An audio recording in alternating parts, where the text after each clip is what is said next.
Praise the Lord. கர்த்தரும் இரட்சகருமாகிய இயேசு கிறிஸ்துவின் இனிய நாமத்தினாலே உங்கள் அனைவருக்கும் என் அன்பின் வாழ்த்துக்கள். இந்த புதிய நாளை காண செய்த தேவனுக்கு ஸ்தோத்திரம் உண்டாவதாக. கர்த்தர் உங்கள் ஒவ்வொருவரையும் ஆசீர்வதித்து பாதுகாத்து நடத்துவாராக. மத்தேயு சுவிசேஷம் 7வது அதிகாரம் அதனுடைய 20வது வசனம். ஆதலால் அவர்களுடைய கனிகளாலே அவர்களை அறிவீர்கள். கர்த்தருடைய பரிசுத்த நாமம் மகிமைப்படுவதாக. ஆண்டவராகிய இயேசு கிறிஸ்து ஒரு மலையிலே ஏறி அமர்ந்திருக்கிறார். திரளான ஜனங்கள் வருகிறார்கள். அவரை சுற்றி சீஷர்கள் சூழ்ந்திருக்கிறார்கள்.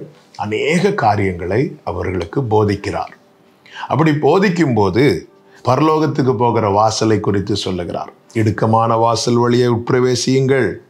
ஜீவனுக்கு போகிற வாசல் இடுக்கமும் வழி நெருக்கமாய் இருக்கிறது, அதை கண்டுபிடிக்கிறவர்கள் சிலர் என்று சொல்லிவிட்டு உடனே சொல்லுகிறார், கள்ள தீர்க்கதரிசிகளுக்கு எச்சரிக்கையாயிருங்கள். அவர்கள் ஆட்டுத்தோலை போர்த்து கொண்டு உங்களிடத்தில் வருவார்கள், உள்ளத்திலோ அவர்கள் பட்சிக்கிற ஓநாய்கள். அவர்களுடைய கனிகளினாலே அவர்களை அறிவீர்கள். முட்செடிகளில் திராட்சை பழங்களையும் முட்பூண்டுகளில் அத்திப்பழங்களையும் பறிக்கிறார்களோ, அப்படியே நல்ல மரம் எல்லாம் நல்ல கனிகளை கொடுக்கும், கெட்ட மரமோ கெட்ட கனிகளை கொடுக்கும்.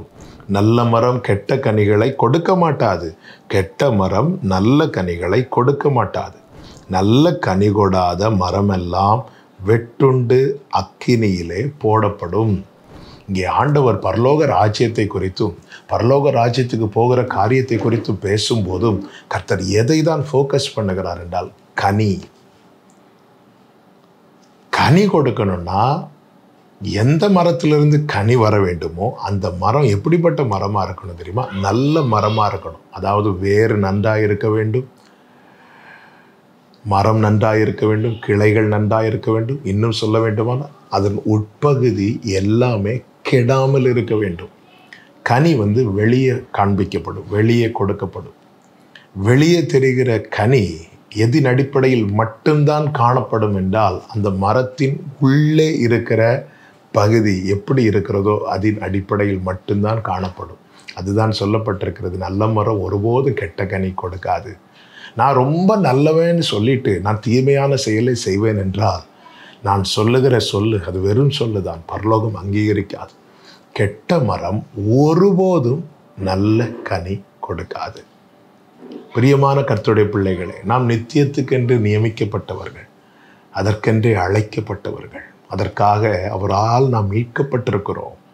நம்மில் வெளிப்படுகிற கிரியைகள் அதுதான் கனி. கிரியைகள் எப்படிப்பட்ட கிரியைகள் நம்மில் வெளிப்படுத்துகிறோம்? நம்முடைய கிரியைகளை பார்த்துதான் மற்றவர்கள் பரலோகத்தில் இருக்கிற பிதாவை மகிமைப்படுத்துவார்கள் என்று ஆண்டவராக இயேசு கிறிஸ்து இதே மத்தேயு சுவிசேஷம் 5வது அதிகாரம் அதனுடைய 16வது வசனத்திலே சொல்லுகிறார்.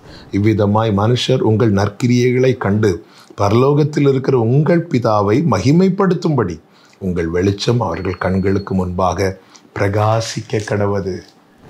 ஆண்டவர் விரும்புகிற நற்கனிகள், ஆவியின் கனியை குறித்து கலாத்தியர் 5 பார்க்கிறோம். அன்பு, சந்தோஷம், சமாதானம், நீடிய சாந்தம், பொறுமை, இச்சையடக்கம், இவைகளெல்லாம் சொல்லப்பட்டிருக்கிறது.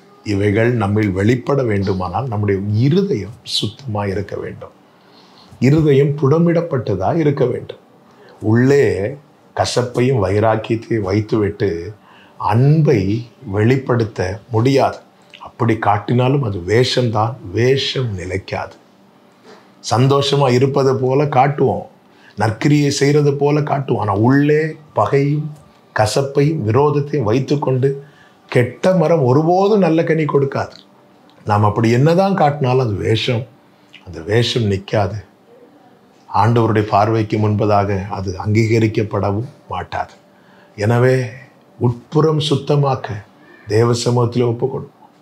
ஆண்டவரே, நீர் விரும்பாதவைகள் நல்ல கனி வெளிப்படுவதற்கு தடையாய் என்னில் ஏதாவது அசுசியான காரியங்கள் காணப்படுமானால் அப்படி திருரத்தத்தால் என்னை சுத்திகரியும் என்று ஒப்பு கொடுப்போம். நல்ல கனி கொடாத மரமெல்லாம் வெட்டுண்டு அக்கினியிலே போடப்படும். கர்த்தர் உங்களை ஆசீர்வதிப்பாராக. நல்ல தகப்பனை, இந்த நாளிலே எங்களோடு பேசி உணர்த்தின நம்முடைய நல்ல வார்த்தைகளுக்காக நன்றி.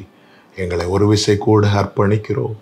எங்களின் நற்கனிகள் வெளிப்படத்தக்கதான ஆண்டவரே, ஒரு சுத்திகரிப்பை எங்களுக்கு தந்து நடத்தும். இயேசுவின் நாமத்தில் பிதாவே, ஆமென்.